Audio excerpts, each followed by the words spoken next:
I'm a full-time stay-at-home mom to teenagers and adult children. I thought it might be fun to take you through a day in the life video of what it's like to be in this stage of motherhood. Hi, I'm Megan and welcome back to Moments That Matter.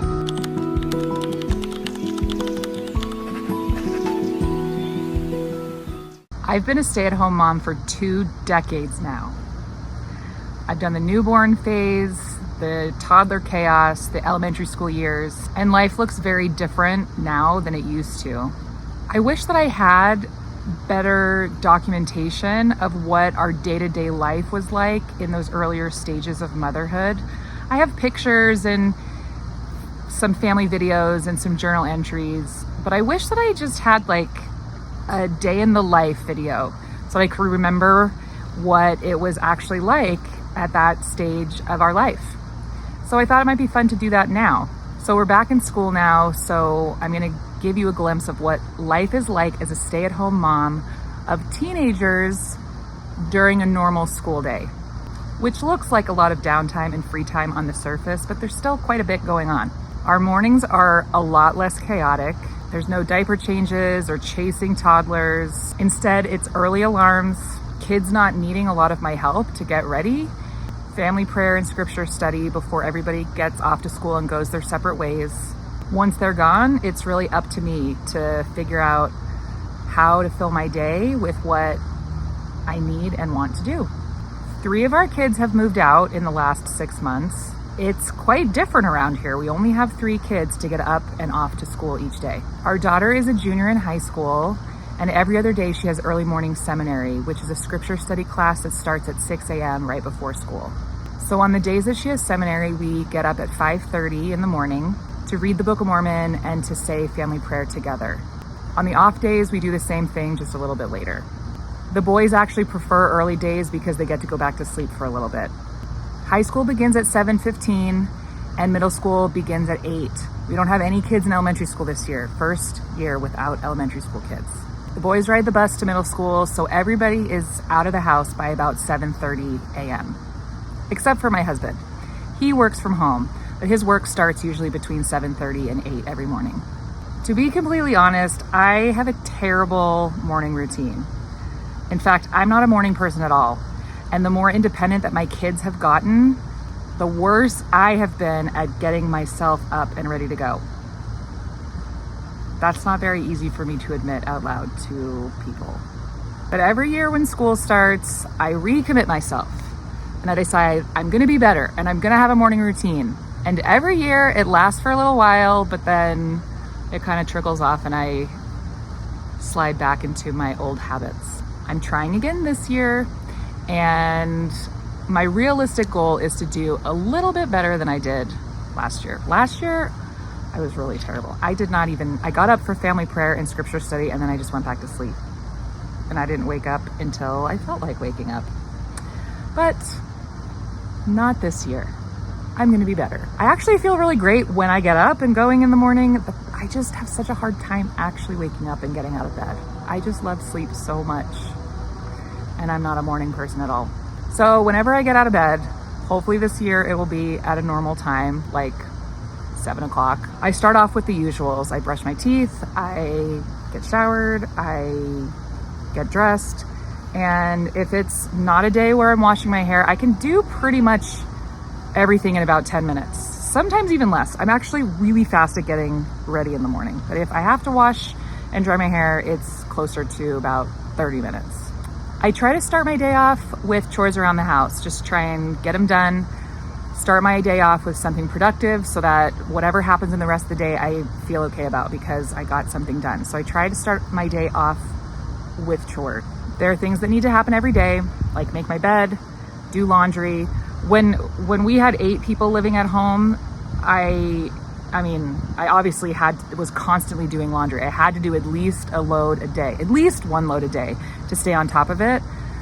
But that looks different now because we have less people at home and the kids are old enough that they can do a lot of their own laundry. So it's not as constant as it used to be, but there's always laundry that needs to be done. So every day I do at least 1 load of laundry. Always have dishes to do. And there's always picking up to do. So I try and focus first on our main spaces, like the kitchen, the family room, bathrooms, things like that, just like basic cleanup, pickup. I try to have a list of other things I want to get done that day. I definitely function better with a list so that I can stay on task and I don't get distracted.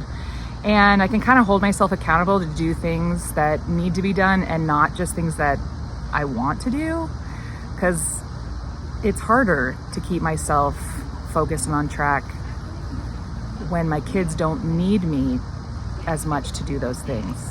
So I can really easily just stick to the things I want to do and neglect the things that I need to do. So lists help me a lot. And it also helps me be able to see visually like what I've actually accomplished that day, and it motivates me to do more. When it comes to chores around the house, I don't really have a good like system or routine that I cycle through. I've always wanted to be somebody that did that. I have some of my best friends have great habits and systems on how they stay on top of housework, and I've always really admired that, and I want to be really good at that, but I'm really not. So I just try and do things as they're needed, and when I make my list of things to do, sometimes I focus on a room, especially if we have guests coming in town or we have some sort of event at our house. Like I'll focus on a certain area and kind of plug my way through all the tasks that need to happen in that room. Other times it's kind of one task that I'll just do around the whole house, like vacuum, and I'll go room to room and vacuum every room, or dusting, or bathrooms, and I'll just like go through every bathroom. But I really don't have like a really great routine. I just kind of do things as needed and try and write them down. I try to keep it limited to like a realistic goal. So maybe I'll have like 3 tasks or 3 big tasks, and then write down all those like small tasks inside those. Like I'll have laundry, and then I'll have kitchen, and then I'll have like maybe 3 or 4 tasks that I want to get done in the kitchen. And then I might have like an organizing project, like clean out my daughter's room. Like my daughter just recently moved out, so I'm working on cleaning and organizing that. So that might be like the 3rd task, and I'll have like 3 or 4 tasks listed under that to focus on. I've learned that keeping myself to about 3 big tasks, it's realistic and it doesn't feel overwhelming, but it also pushes me a little bit out of my comfort zone. And then if there's anything that I didn't get done that day, I'll just put it on the list for the next day. So that's kind of how I decide what I'm going to do and what I'm focusing on with my housework. And if I'm having a hard time feeling motivated or focused, I sometimes will even set a timer. Like I'll tell myself, like I'll set a timer for 15 minutes and just say like, I'm going to focus on this task and not get distracted for 15 minutes straight. And then when those 15 minutes are done, if I feel like I need a break, then I'll set a timer for a little bit of a break. But if I feel like I'm on a roll and I don't need a break, then I'll just set the timer for another 15 minutes. So I definitely use the timer to keep myself motivated. Some other strategies, like I'll try and listen to a podcast or watch a TV show while I'm folding laundry, or listen to music. That just helps me not get distracted, because it's so easy to start with one thing and then I think about something else that needs to be done. So then I like kind of go start with that thing, and then it'll remind me of another thing, and it'll remind me of another thing, and then I kind of forget what I was starting in the first place, and it feels like I start a lot of things and don't actually finish anything. So having a podcast or an audiobook or TV on in the background like strangely helps me stay focused by like distracting my brain. It works, and I don't think I'm the only person that works for. That's like a common thing that people do. So I hear. If I have any errands that I need to run, or like any appointments that I need to do that week, I try and schedule them in the morning, like before lunchtime, probably like the late morning. It's realistic for me to get up and going and comfortably out the door by like 10 or 11. That gives me some time to like do things around the house and then get out. So if I have errands that I need to run, I kind of do them in that like 10 to 12 window. And if I don't, then I just stay home and continue to do tasks at home. Or if it's a day when I'm trying to go to the temple, I also try and schedule that in that time period, like between 10 and 12. Sometimes I get super lucky and my daughter and my granddaughter come over before nap time. And that's really fun, because then I get to spend a couple hours playing with my granddaughter and I have the perfect excuse to not do anything that needs to be done, and I can just focus on them and hang out with them, and that's really fun when that happens. So I get really lucky when that happens, maybe like once or twice a week. Those are really, really fun days. And it's around lunchtime when I start actually thinking about dinner. I think about, what does my afternoon look like? Am I going to have enough time right before dinner time to prep, or do I need to do meal prep ahead of time? Because sometimes our afternoons can get really busy. So if I am able to make something that I can make ahead and then like put in the oven for a time cook, I'll try and get that ready around lunchtime. Or if it's something that needs to be put in the crock pot, I'll do that around lunchtime. I just try and like kind of check in with my dinner plan to see what I need to do in the afternoon and evening to be ready for that, so that it's not super stressful at dinner time. Another thing that I do to make dinner time less stressful is I make a menu for the week. That also really helps me with my grocery shopping and helps me from like impulsive buying or buying things that I don't need to buy, and like buying only ingredients that actually I can put together in a meal is meal planning. So I have this little whiteboard in my kitchen that I write what the meals are going to be for each day. This also really helps with the kids. They still ask me often what's for dinner, but having it written down and posted like somewhere in the kitchen where everybody can see, they can like go and look at that and see what's for dinner, and that can help me a little bit, especially on days where I'm feeling like I don't want people to talk to me.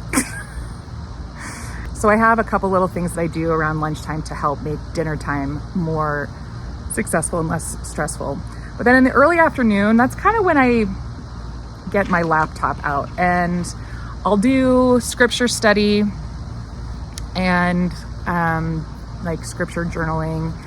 This will also be a time when I catch up on emails for work, for coaching, various lacrosse league things. Even when I'm out of season, it seems like there's always things to be done on the computer, whether it's organizing for the upcoming season or reaching out to coaches for scheduling games or taking inventory on our equipment and uniforms. Like there's always something that needs to be done.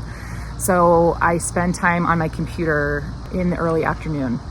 This has also become a time when, now that I'm doing this YouTube channel, like that'll be the time when I try and work on that, whether it's recording videos or editing videos or writing scripts or coming up with ideas. Like before the kids get home is when I try and do that, or any other creative thing. And then I also use the afternoon time, depending on how busy I am, to do other projects. Like if I have sewing projects or organizing projects or just any other things. Right now I'm working on my daughter's senior quilt, like her t-shirt quilt, even though she graduated in the spring. Like I haven't done that yet. So I do have some quilting projects that I'm working on, and I'll again spend time in the afternoon working on that a little bit when I have some downtime and quiet time at home. Or sometimes I just choose to take a nap, because naps are the best and I just love them so much. Even though my kids aren't home during the day and I'm not like actively parenting all the time like I was when they were really little, I'm still interacting with them during the day. Now that they all have phones, I will get texts from them about something that they forgot that they need me to bring to the school, or if they have a problem, like if something happened that they're having a hard time coping with or working through, like they'll text me about that and I'll kind of help them through that. Or sometimes they'll just send me like a funny meme, or they'll tell me something awesome that happened, a good grade that they got on a test, or something that they're excited about. That definitely is one of the plus sides of kids having phones. I have mixed feelings about that, but one of the plus sides is being able to communicate with them when they're not around. And I've actually discovered that I learn more about them and their sense of humor, and I've connected with them in different ways, in some ways better. Sometimes it's easier to say things in a text than it is in person, and so that's been like a surprising plus for my kids having phones. Sometimes we can actually communicate better through text. But it's fun getting texts from them during the day. It actually really makes me happy, and I love that they think about me and text me when they're thinking about me. The kids get home late in the afternoon. Now that I'm out of season, I'm home in the afternoons. When I'm in lacrosse season, I'm going to school right after school. So I'm at the school like between 2 and 2:30 to start practice right away. But in the fall and the winter, I don't have practice. So I'm home in the afternoons when they're getting home. The high school gets out at about 2:30, but my daughter plays tennis, so she stays at the school until about 4:30 or 5 when I pick her up. And then the boys get off the bus from middle school around 3:30. And when they get home, it's a combination of homework and friends and snacks and video games. I don't have a super strict afternoon schedule for them. As long as they're getting the things done that they need to get done, then I kind of let them do their own thing. If their grades slip, that's when we have to put in place some parameters around screen time. But I just kind of let them do their own thing. Another plus side of having older kids, I don't need to manage that as much for them. I just need to remind them every once in a while, and they usually get done what they need to get done. My husband is usually done with work around 5, and that's when I'm starting dinner, or starting to make dinner. I try to have dinner ready between 6 and 6:30. We've never really been great at having like a sit-down dinner together at the dinner table, but we do always come together for dinner, and we'll say a blessing on the food, and whoever's home will eat like at the kitchen table or at the kitchen counter, and we definitely interact, and then people just kind of come and go as they can and as they need with dinner. So it's kind of like a makeshift family dinner. We definitely come together for dinner time, but we're not sitting at the dinner table in the traditional sense. And because it just gets hard the older they get, and they all have different schedules. It's very rare when we're all home at the same time to have dinner together. But I do try and have it ready at the same time, and I'll send everybody a text. We have like a dinner bell text, and I'll let them know what's for dinner and when it's going to be ready. And then when it's ready, I'll shoot them a text. Anybody who's home will come to the kitchen, we'll say a blessing and eat, and that's kind of how our dinner routine goes. Evenings are super low key. Some people might have activities at night, some people don't, kind of depends on the day.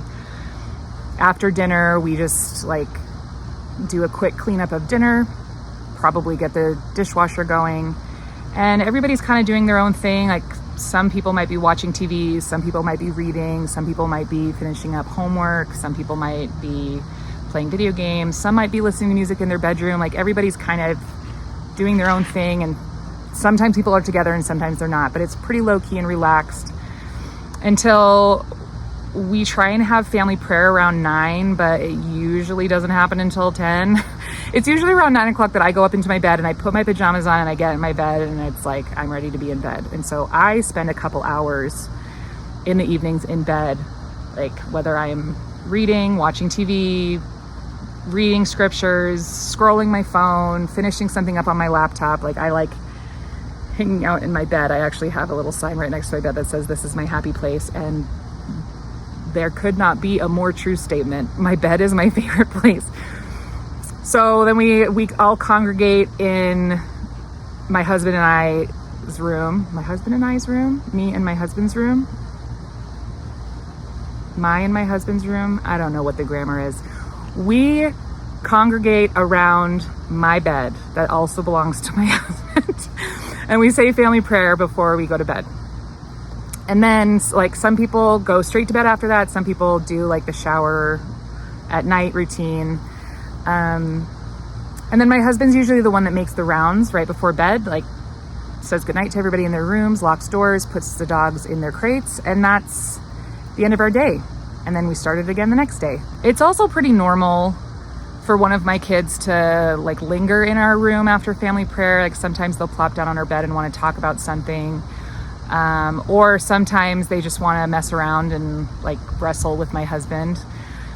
And it's not necessarily the most convenient time, but like I love that they want to spend time with us, so we like never complain about it.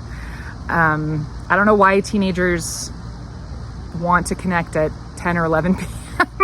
but I guess it's better than like 6 a.m. like they did when they were toddlers. So I really love it when we get to spend time with our kids in our room at night. We also have All the kids check their phones in our room at night. We have like a charging station. They all have to bring their phones in and charge their phones in our room at night. And then we also have everybody, like if they're not home during family prayer, like if they have a late night or they've been working or something and get home late, or if it's on the weekend, like we always have them come and check in and let us know when they get home. So we do have some form of like connecting with everybody at night before we go to bed. Being a stay-at-home mom of teens may look a lot quieter and simpler and maybe even easier on the surface, but I like to describe it as like 0 or 100. Like when the kids are really little, it's very physically taxing. Like you feel physically exhausted all the time. You're doing so many things like changing diapers and feeding and dressing and bathing and picking up and putting down, and like it's really physically taxing. And that is not so much the case when you're a stay-at-home mom to older kids. However, it is a lot more emotionally and mentally taxing because our interactions are much fewer but much more intense. And the issues that they're dealing with are bigger and the consequences are greater and the impact is much more significant. So when my kids want to interact with me or need to interact with me, like I need to be like all in and present. Sometimes I'm good at this and sometimes I'm not good at this. So yeah, I feel like there might be a lot of downtime during the day where it feels like I'm doing nothing or I have a lot of discretionary time. And then there'll be these pockets of time where it just feels like go, go, go, go, go, go, go, or you know, I just need to be available. I need to be available to be somewhere or to be present whenever my kids need me. So it's a different level of intensity. It's not easier.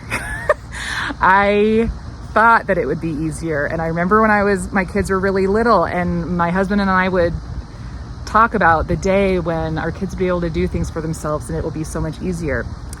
And I'm here to tell you it is not actually easier. It's just different. Teenagers can be super intense in all of the best and not so best ways. But I feel so incredibly blessed to have had the opportunity to be a stay-at-home mom for my kids' entire lives. Like I recognize that is a privilege that not all parents have. And I am super, super grateful that I did because I have been a part of every stage of their life. And I really do feel like I can show up for them. And that's much less complicated when I have my own schedule and full-time job to be juggling. So I'm super, super grateful for the opportunity that I've had to be a stay-at-home mom. And I chose it from the very beginning. It's always what I wanted to do when my husband and I decided to start our family. I have learned that there is beauty and challenges of every stage of motherhood. When my kids were young, I used to wish for the days when they were older, and now I would give anything to be able to go back to when they were little. So it's really easy to see the beauty and miss things about a certain stage in hindsight, and it's super easy to see all the challenges in the moment of whatever stage that you're currently in. But whatever stage you're in, it's gonna go by really fast. People told me that when I was a young mom, and I am here to tell you it is 100% true. I need to remind myself of that, like when things are feeling really hard right now and I'm feeling like I'm right in the trenches and right in the thick of these teenage years that sometimes don't feel super fun. I have to remind myself it's gonna go by fast and there are gonna be things about this time that I'm gonna miss. So just try and enjoy it, look for the good, and live in the moment and just enjoy it while it's here. As Ferris Bueller says, life moves pretty fast. If you don't stop and look around once in a while, you could miss it. I used to have a magnet on my fridge that said that, and it's very, very true. Some of the best advice that could ever be given to any parent. So there's a little window into life as a stay-at-home mom of teenage and adult children. Thanks for being here. I'll see you next time. Thanks for watching and making time with me to capture the moments that matter. If you liked this video, think about subscribing and joining me next time. We